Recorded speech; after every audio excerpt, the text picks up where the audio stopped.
இந்த துப்பாக்கிச்சூடு சம்பவத்தோடு சேர்த்து மற்றொரு தகவல் குறித்து நாங்கள் அவதானத்தினை செலுத்தலாம். அந்த வகையில் இந்த தகவல் இவ்வாறு தரப்படுகிறது.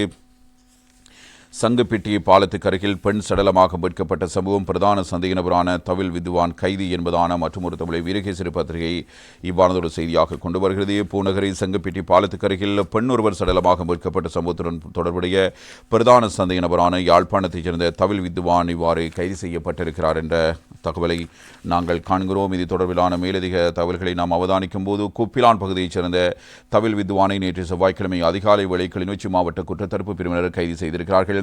கைது செய்யப்பட்ட நபரை கிளிநொச்சிக்கு அழைத்துச் சென்று போலீசார் தீவிர விசாரணைகளை முன்னெடுத்திருக்கிறார்கள்.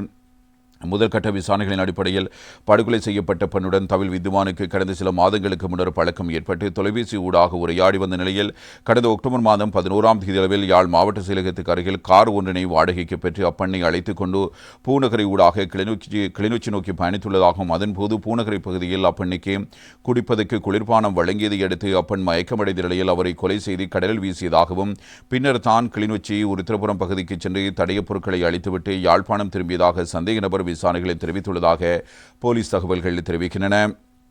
அதேவேளை சந்தேக நபரிடம் மேற்கொள்ளப்பட்ட மேலதிக விசாரணைகளின் அடிப்படையில் படுகொலை செய்யப்பட்ட பெண் அணிந்திருந்த சுமார் 10 பவுன் நகையை சுன்னாகம் பகுதியில் உள்ள தனியார் நிதி நிறுவனத்தில் அடகு வைத்து 17 லட்சம் ரூபாய் பணத்தினை பெற்று அப்பணத்தினை தனது சொந்த தேவைகளுக்காக செலவழித்ததாகவும் தெரிவித்திருக்கிறார்.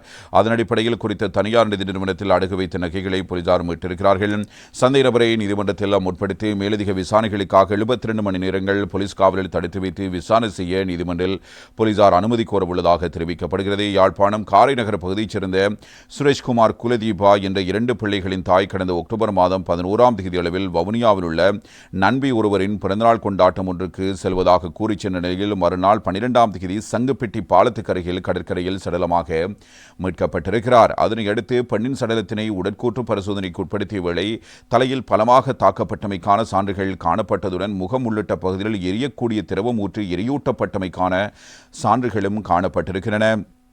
பெண்ணின் நுரையீரலுக்குள் நீர் புகுந்தமையால் ஏற்பட்ட மூச்சுத் திணறல் காரணமாகவே மரணம் சம்பவித்துள்ளது என உடற்கூற்று பரிசோதனையில் தெரிய வந்திருக்கிறது. அதேவேளை பெண்ணின் முகத்தை எரியூட்டிய பின்னரே அவரை நீருளில் வீசியிருக்க வேண்டும் என்பது ஆரம்ப கட்ட விசாரணைகளில் தெரிய வந்திருக்கிறது. அத்துடன் பெண் வீட்டிலிருந்து புறப்படும் போது 10 பவுன் நகைகளை அணிந்து சென்றதாகவும் சடலம் மீட்கப்படும் போது அவை காணப்படவில்லை எனவும் உறவினர்களால் தெரிவிக்கப்பட்டிருந்தது. சம்பவம் தொடர்பில் விசாரணைகளை முன்னெடுத்த கிளிநொச்சி மாவட்ட குற்றத்தடுப்பு பிரிவினர் சம்பவம் நடைபெற்று ஓரிரு நாட்களில் கொலை செய்யப்பட்ட பெண் வேலை செய்த கடை உரிமையாளர் மற்றும் அங்கு பணியாற்றிய மற்றொரு பெண் ஆகிய இருவரையும் கைது செய்து விசாரணைகளின் பின் நீதிமன்றத்தில் முற்படுத்திய வேளை அவர்கள் இருவரையும் விளக்கமறியலில் வைக்கும் என்று உத்தரவிட்டிருந்தது.